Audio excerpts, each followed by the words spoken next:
aussi journée de l'Europe. La plupart des grandes villes s'illumineront aux couleurs du drapeau européen. C'est déjà le cas à un mois tout pile des élections européennes.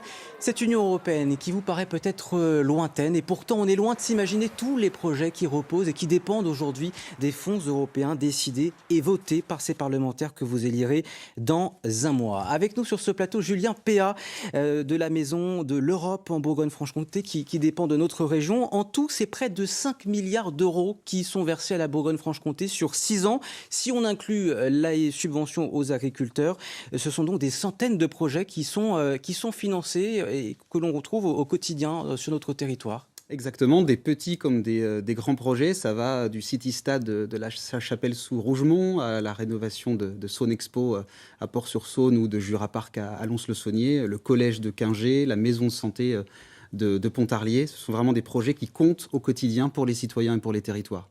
Et des projets qui ne seraient pas réalisables sans l'Europe, parce que certains téléspectateurs peuvent se dire, bon, ce sont des choses que peuvent faire les collectivités, on connaît leurs difficultés budgétaires, sans l'Europe, il y a des choses qu'on ne fait pas aujourd'hui. Exactement, hein, vous avez des projets à qui il manque 15%, 20%, peut-être parfois 50%, donc ces fonds européens créent ce qu'on appelle un effet levier, ils viennent compléter et apporter un effort supplémentaire à des communes ou à des structures privées, des entreprises notamment aussi, qui ont besoin de ce coup de pouce pour maintenir de l'emploi ou aller chercher de nouveaux marchés. Alors on ne le sait pas forcément, mais le dispositif MaPrimeRénov', que connaissent beaucoup de nos téléspectateurs, est financé à 70% par les fonds européens. Ce sont plus de 21 000 francs-comtois qui ont pu en bénéficier. Ce sont aussi des rénovations d'EHPAD, des choses très concrètes dans la vie de tous les jours. Oui, il faut savoir que le plan de relance européen, hein, qui est né au plus fort de la crise Covid en 2020, vient compléter les plans de relance nationaux. Donc quand vous voyez des projets financés par France Relance, il faut savoir que dans l'absolu, France Relance, c'est 40% d'apport de l'Union européenne. Et dans certains cas, effectivement, ça peut être beaucoup plus.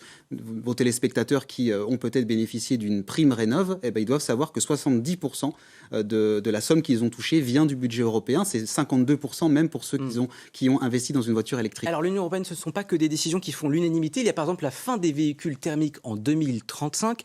Comment l'Union européenne accompagne-t-elle cette transition pour favoriser l'achat de véhicules électriques qui sont beaucoup plus chers encore aujourd'hui ? D'abord, il faut rappeler le contexte. Hein, c'est le pacte vert et la neutralité carbone voulu par l'Union européenne, être un continent neutre en carbone, lutter contre le réchauffement climatique. Ça passe évidemment par notre dépendance au pétrole notamment.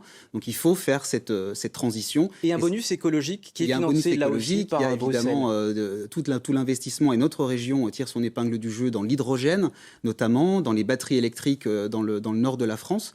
Il faut aussi imaginer cela comme une transition qui est bonne pour l'industrie européenne et l'industrie française. Bon, et puis l'Union européenne, en quelques mots, c'est pas forcément toujours aussi que de l'argent. Oui, il faut rappeler à vos téléspectateurs que hier on fêtait les commémorations de la fin de la Deuxième Guerre mondiale. L'Union européenne, c'est la paix, c'est la prospérité, c'est plus de frontières, c'est évidemment le multilinguisme, la diversité.